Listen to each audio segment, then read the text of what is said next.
Kia ora. Winter is here and so is the flu, but it's just the flu, right? The flu is serious and it can be deadly, especially for older or vulnerable people. Influenza kills around 500 Kiwis a year, and those deaths are directly caused by the flu. How do we know this? Well, researchers at the University of Otago took a close look at deaths during flu season. At first, they saw just 63 deaths on average, where flu was the official cause. But it turns out the flu also caused hundreds of heart attacks, strokes, and pneumonia. And those illnesses only occurred because people were fighting off the flu. This year, health experts want us to pay attention to flu season for many reasons.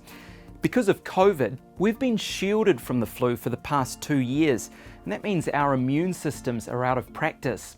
Also, we've never dealt with a pandemic on top of a flu outbreak. The flu vaccine is good, I've got it, but did you know the vaccine is only about 50% effective in preventing you from getting the flu? Here's the good news. The same tools that we use to slow the spread of COVID, they work for the flu too. Hand washing, wearing masks and distancing ourselves when we're sick, all of that slows the spread of influenza. So, if you're feeling a little under the weather, do your best to protect other people too.